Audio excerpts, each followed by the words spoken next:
making some noise before it says we're live. Here we are. Okay, everyone, horror fans. Pete is back in the Lasser cast with his co-host, Dr. Zayas God, Danny Torkel. Danny, you ready to talk about the finale of Interview with the Vampire, season 1? Am I ever? Literally just finished the episode. I watched the first 40 minutes of it at work. I came home. I watched the last half hour, and I'm ready to go. And we got to throw up a spoiler disclaimer right away because this episode aired last night on AMC, and we're going to talk about the finale. We're going to spoil all the bloody details. Yes. And we are going to just get into it right away. So if you haven't watched the season finale of Anne Rice's Interview with a Vampire, please go and watch it. You can watch Pete and I did a review of episodes 1 through 6 right now up on our channel. And then when you get done with that, you can watch our review of the finale. Hell yeah. Nice. Okay, so I'm jumping right to my very favorite part. It's a quote. They think we have the fountain of youth in here. They don't realize that they are the fountain. That is such a beautiful fucking line. That might be my favorite line I've ever heard about a vampire, ever. And that's from Claudia. She says that as they are planning their Mardi Gras ball. That is a big focus of this episode. Yeah. There were so many scenes and lines. There's one particular moment at the end where I leapt backwards and was like, oh shit. I couldn't believe what I was watching. Yeah. And yeah, that is a great line. I love that whole scene after the ball where they're standing around. Basically, like you said, this episode, they basically realize it's time to leave New Orleans. After all this time, they have to leave. Things are getting too much there. It eventually, when you stay in one spot as a vampire for too long, the questions become, they stop becoming questions and they start to, the fingers start to get pointed. And the whole idea of, what was it? The one guy who shows Claudia the picture and he's like, here's a picture of me with your dad's in, 30 years ago. Do you notice anything wrong with this picture? And she's like, yeah, you have a terrible mustache in the picture. Right. And yeah, they have not aged during this show, but time has passed in this show from the beginning. It's been 30 plus years. The show starts in, I think, 1910, and now we're in World War II. Yeah. So that's 30 years. And of course, Lestat and Louis have not aged a day. Claudia is 36 years old, except she's still a teenager. Right. And they realize it is time to get out of New Orleans. But before they do that, they want to send off the city with this huge masquerade ball for Mardi Gras. Right. And they're going to go on a hunger strike so that they're really hungry at the end of the ball and they can kind of have this final feast. Yes. And there's this great moment, like you said, where they are the fountain, where they're going to give a boutonniere to several guests, and they're going to be the ones that stay on the promise of eternal life. Right. I love Lestat's, he's all three of them kind of line up and they talk about the Philosopher's Stone and how they found the elixir of life. Right. And they reveal their real ages to this group of people. Yeah. And they actually believe that they're getting the elixir of life. After all, they know these two men. They've been the same age for 30 years. Right. And then they open up the pot thinking that the liquid is in there. There's nothing there. Nope. And they all go crazy. And it's this glorious, bloody scene at the end of the episode.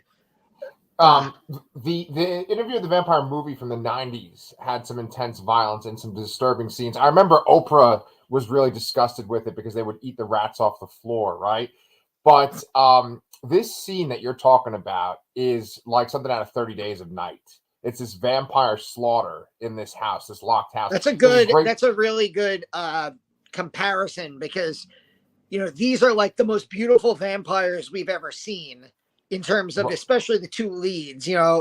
Claudia, her character is a teenager. Bailey Bass is 19, so I'm not that creepy, but they're like beautiful specimens as vampires, but they're also like psychotically feral during this moment, with the blood dripping down them. The scene in particular that I mentioned earlier, where I leapt backwards, you probably imagine, is when Louis rips the jaw off of this one guy, and he's alive, but like jawless, just and blood gushing, and Louis is holding his jaw in the palm. I'm like, what the fuck? Like, I've seen it all in horror, and that made me legit like just be like, wow. Like Athena was like, okay, I'm leaving the room. Don't tell me. And because Athena and I have watched every episode together, but in order for me to get this review out with you, I had to watch this episode. I'm probably going to rewatch it with her later tonight. Yeah, it's definitely worth rewatching. And there's a lot of intense gore besides that jaw. There's a part where Claudia bites a person's like eyeball out of their head. There's multiple people that get slaughtered in that sequence, and it just keeps going, right? And I think that what we should point out is that this whole plan, this Mardi Gras ball that leads to this slaughter, is all just to distract Lestat. It's to set Lestat up because Claudia and Louis have decided to kill him. Yeah. And so that's where our review of episodes 1 through 6 ended, because the very last thing where episode 6 ends is the two of them basically saying, we have to kill Lestat. Right. And that's what this ball was all about.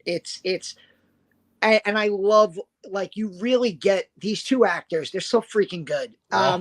Jacob Anderson. Yeah. I feel like we kind of shortchanged him in our review, only because we were both kind of gushing over Sam Reid as Lestat. Yeah. Right. But my goodness, Jacob Anderson is so good on this show. Yeah. And in this episode, the way he keeps, like, his part of the distraction is to basically allow himself to fall back deeply in love with Lestat, which is how he became a vampire in the first place. Right. And like, you could tell, and this goes all the way to the very end of the episode, how like he was almost an unwilling accomplice to Claudia's plan. And how this, like, the whole idea of killing Lestat, he was on board with it, but it killed him inside.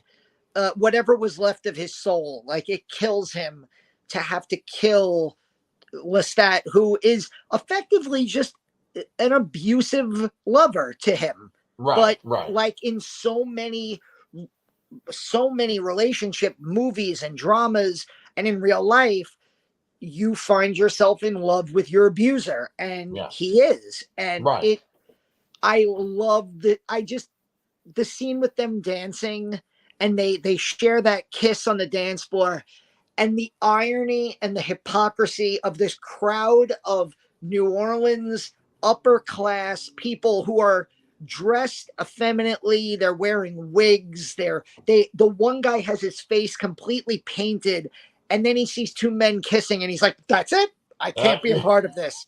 And it's just that glorious moment of the two of them going, we're done here. So no more like hiding anything, no more charades. This is who we are. We're a couple, we're kissing in public. Fuck you if you don't like it. And then we're going to go back and murder a bunch of people. And I can't say enough things about this show. I'm so glad the finale lived up to my expectations, because accidentally, this became my favorite show of 2022. And Awesome. and in a year where we've been covering horror all year, and we have said repeatedly on this channel, what a freaking great year for horror. And that's like all the year on Twitter and in the horror community is, my goodness, what a great year for horror. Yeah. Like this is part of it. Like the TV that we're getting, whether it's Chucky, which has been great, whether it's this, it's the final season of The Walking Dead. You can't go 10 seconds on AMC without seeing Yeah. a commercial for The Walking Dead. Yeah. So there's just so much quality horror on TV, in the theaters, on streaming. And it just, this year, like, I'm nervous that the year is ending and that like 2023 has so much to live up to. Yeah. I think that the reason behind that is because by now, movie studios, television studios, they've sort of recovered from COVID in some form. And it's like, it's not anymore of like, oh, well, this is delayed and this is, I mean, you still hear talk of that, but I think at this point, all this stuff is like sort of post-COVID inspired stuff. Now, whether it's a retelling of something like this or something original like Pearl or Barbarian or whatever, I think that like it's this cathartic way of dealing with the fucking misery of our lives for like the past 4 or 5 years. Just the world's been a dark place, and I think that's the reason why horror is so good right now, is because like people want it, we need it.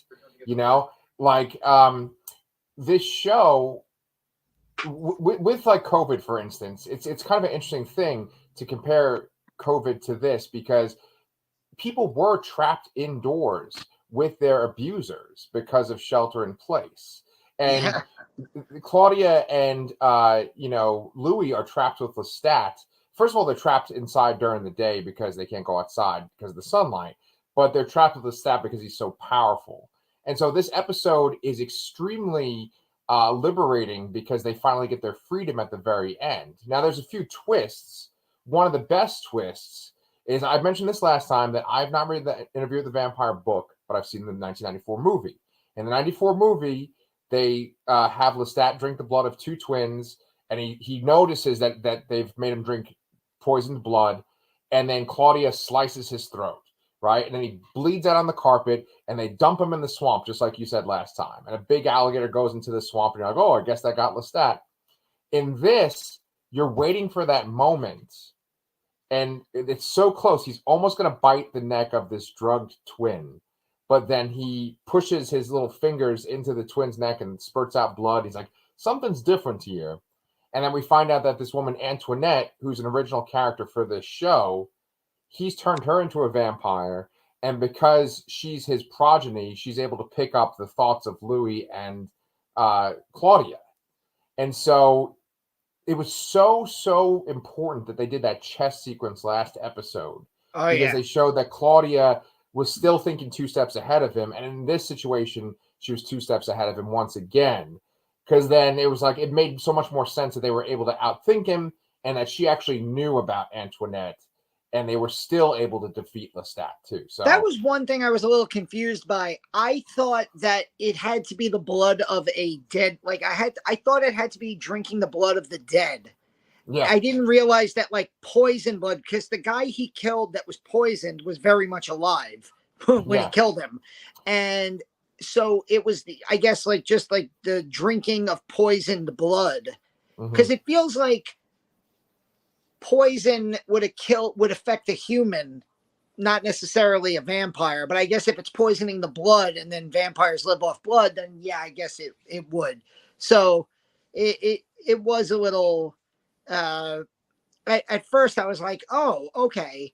But yeah, I did like that, because and you brought up that chess sequence. My God, that chess sequence in episode 6 is just brilliant television, because it's been like this thing where they're going back and forth, and it's like Lestat's reaction to losing a game of chess to somebody who he didn't view as an equal to him is like the first step of him unraveling, so to speak. Right. And that was really the way Claudia showed Louis because she's Right. talking to Louis telepathically while she's beating him in chess, Right. and kind of like see how he's unraveling. This is why we have to kill him. Right. And it's just a brilliant scene, and it really great the way that they what's the expression where they kind of set you up to think one thing, but then misdirect. Yeah, well, they just like they misdirected us to think that it was this twin. And it's funny because I didn't remember everything from the 94 movie. You reminded me of the twins. So now I'm sitting here watching it going, oh, this is how they get them, because I remember Pete told me about the twins. Right. And so it doubly got me because of our review. I was thinking of, okay, it's got to be these twins. The one guy's throwing up on the floor. Okay, he's dead in the chair. All right. So it got me doubly in this episode. Yeah, well, I mean, it's this great ending, and then we see Louis slice his throat, and it's filled in such a way where it's very emotional. You can tell that it's super difficult for him to do it, and Lestat seems like kind of pathetic when he gets his throat slit. They take his blood and use it as ink to write "Put Me in My Coffin" into one of Claudia's books.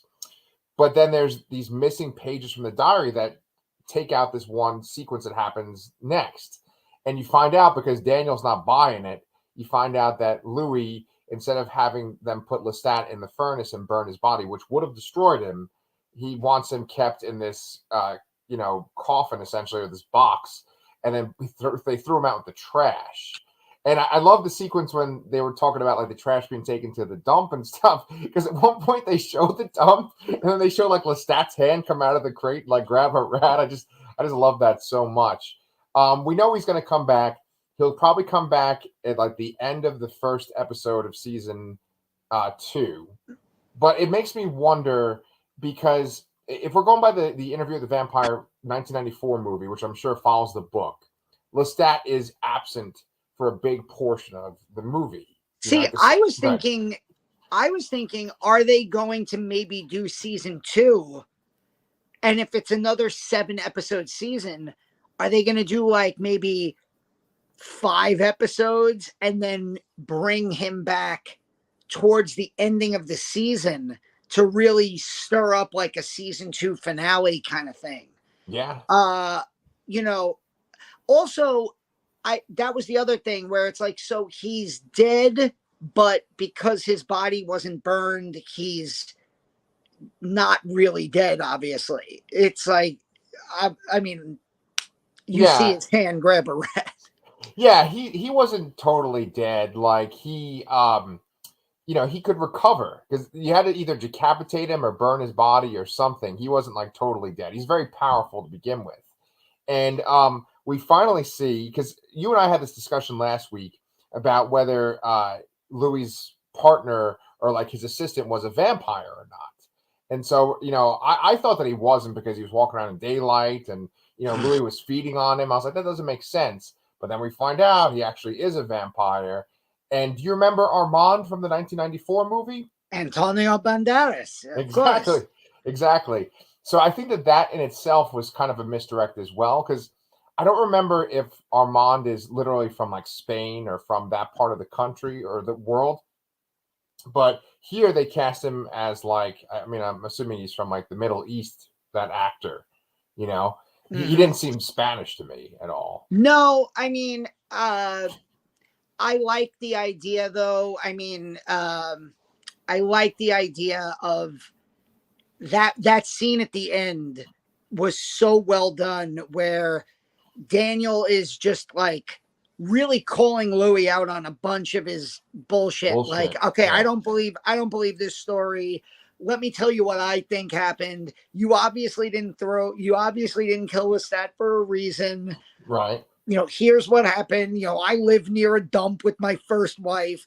He gets real like New York, real like, East Coast with him. Yeah. And the assistant is kind of like, you have to leave him alone. You don't want to go there. And you're kind of like, all right, underling, why are you getting so involved? And then all of a sudden he takes a step back and he just starts levitating. And you're like, oh shit. Yeah. So with the book that he threw down at the end, is he trying to say, is he older than Lestat? Oh, absolutely he is. Yeah, he says he's like 500 years old. Okay. In the 1994 movie, Armand says that he's the oldest living vampire in the world, which we later find out he's not, but like he thinks he is. Okay. Armand is like in charge of that theater troupe of vampires in France or whatever in the movie. But just one little side thing I want to say about Armand is that I'm not sure if Armand and Louis are a couple in the books. I think they are, because all the supporting characters and all the various characters do continue on in the different books, right? And I just wanted to, while we were doing this review, just kind of go through what books are actually in this series real quick. So Interview with the Vampire, that's what the show is based on. That came out in 1976, almost 50 years ago at this point. The next one of my favorite books of all time, came out in 1985, The Vampire Lestat. That tells Lestat's origin and brings us up to date, right? Then you have Queen of the Damned, which unfortunately was not adapted very well with the Aaliyah starring movie. Then you have The Tale of the Body Thief in 92, Memnoch the Devil in 1995, and then here, this is where it gets interesting. The next book is called The Vampire Armand. So I think that goes into his life and talks about his story. There's more. Eventually, the last book in the series, I'm not going to read all of them. The title of the last book is Prince Lestat and the Realms of Atlantis, which came out in 2016. And it reveals even more about the origins of the vampires. I'm not going to spoil it for you, but it gets pretty fucking weird out there. Is Namor the original Dracula?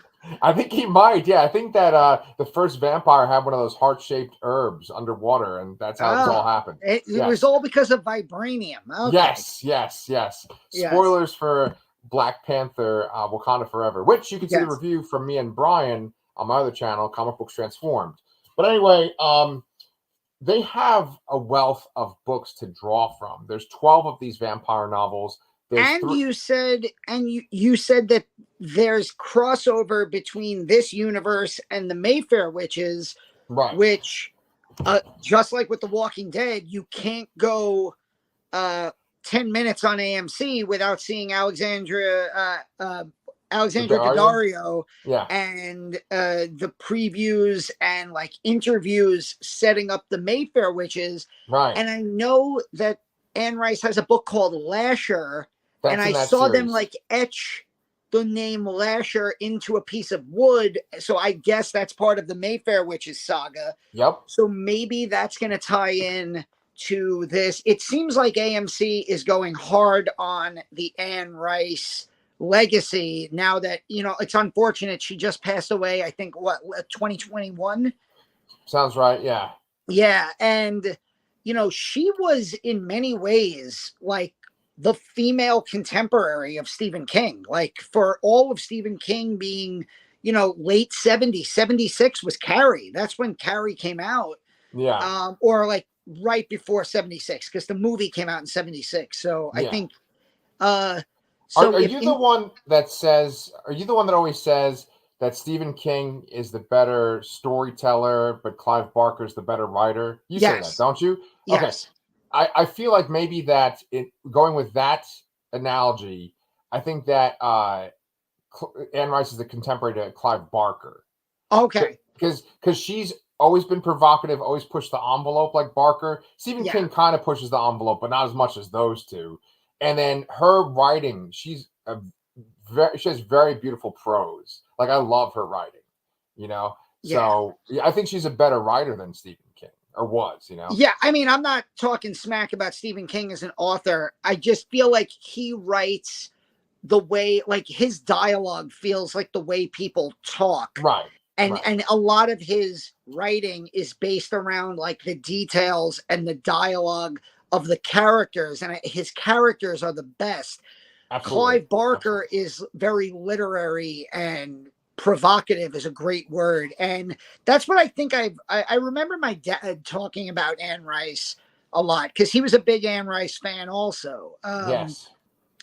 And it's just, she was like the female horror writer of the last 50 years, really. I mean, you listed off the books in the Interview with a Vampire series, and then she has the Mayfair Witches saga.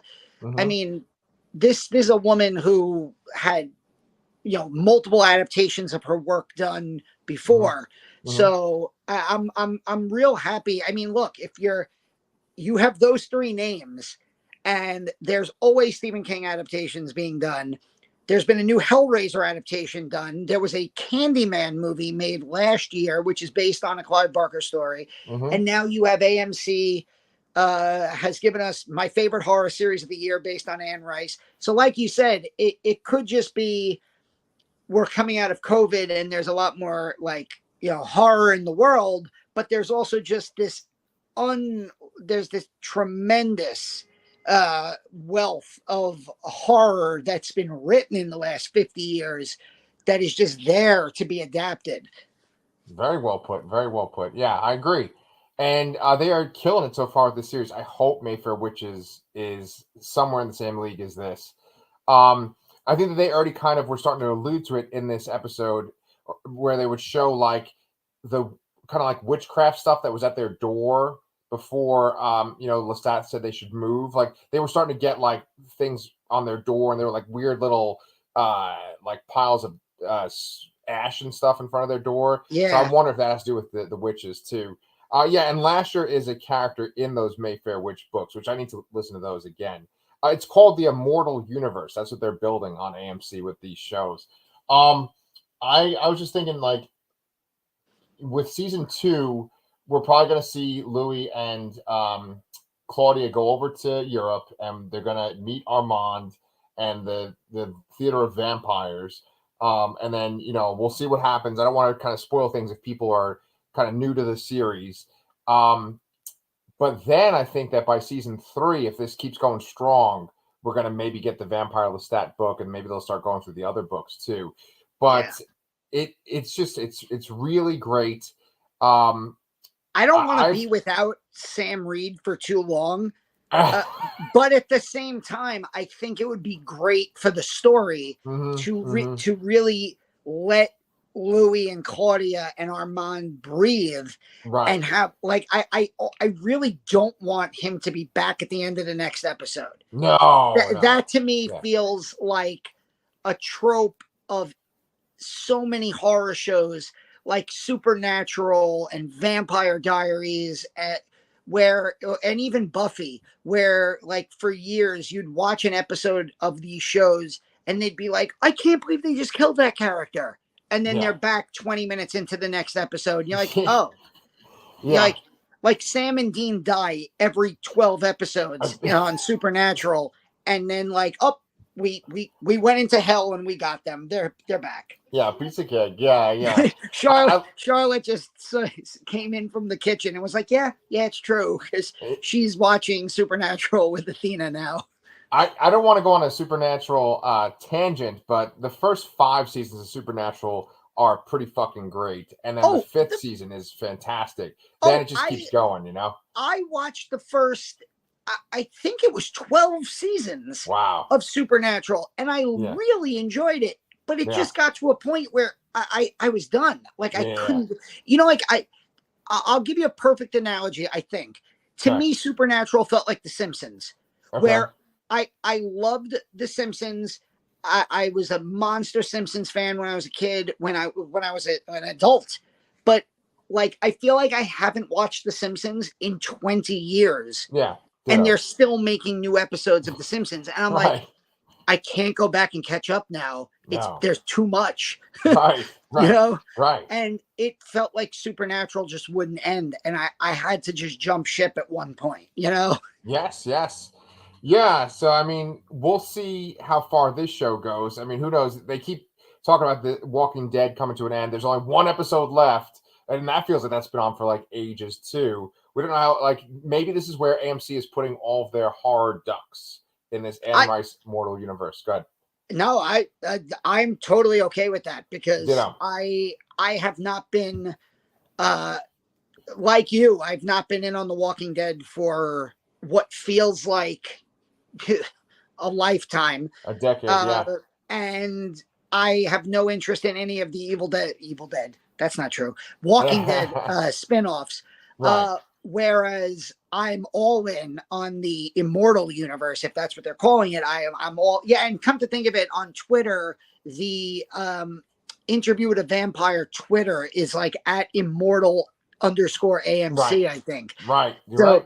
So that makes a lot of sense. But yeah, I'm all in on this universe. The acting is so good. The writing is great. I would put this season, just these 7 episodes, up against the 1994 movie. I think that the 2 leads are collectively better than Pitt and Cruz.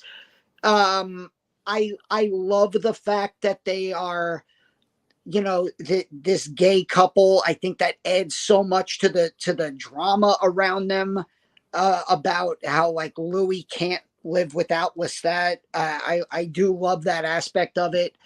I think that making him black added a lot to, Absolutely. especially in New Orleans in the turn of the century, early 1900s, where, not to get historical on you as a history teacher, but like Plessy versus Ferguson, the Supreme Court case that legalized segregation, that made segregation legal, happened in Louisiana.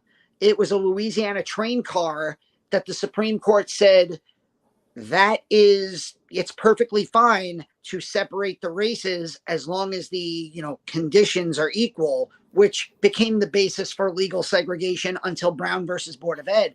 Oh, wow. When I was in New Orleans, they have a Plessy versus Ferguson like mural right in the French Quarter, which of course I was like, oh, I gotta take a picture of that. Yeah. So it's like, that was 1896. So this story starts like not even 15 years after that Supreme Court case. So making Louis black added so much to a lot of the story. Yeah. And I hope they don't do like a Stranger Things where we have to wait like 2.5 years for another season. Yeah. I'm kind of hoping like we get this, maybe next fall. I think this would be a great, right back into spooky season. Like the sun is starting to go down on summer. Let's bring back the vampires.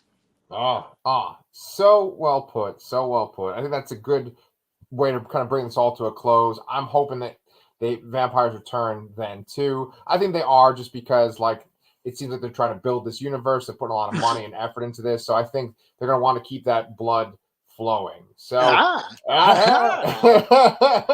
anyway, we got to keep the blood flowing on the Lasser cast. If you guys have not subscribed to our channel, please do. I know we got a bunch of new subscribers recently. We got a shit ton of comments on our last interview with the vampire video. We love hearing from you guys. Please bring us some more. Yes. Let us know what you thought about the finale.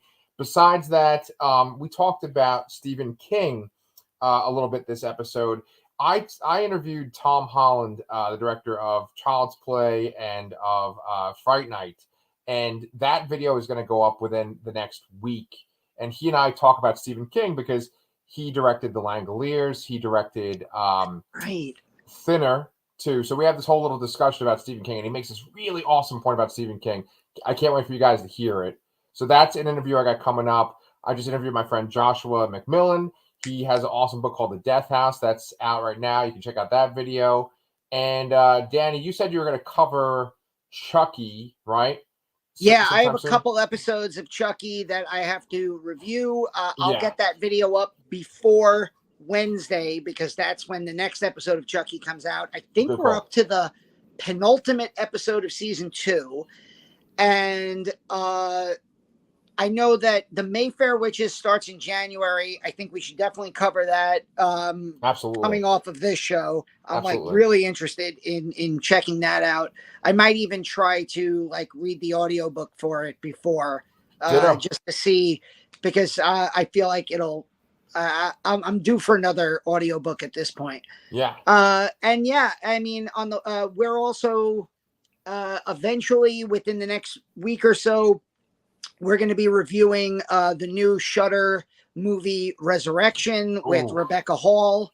Yes. One of the just most interesting and like a movie that I feel like I could talk about for a long time. I don't know if we are going to talk about it for that long, but a movie that definitely evokes a lot of conversation, tremendous acting, another great horror movie in 2022.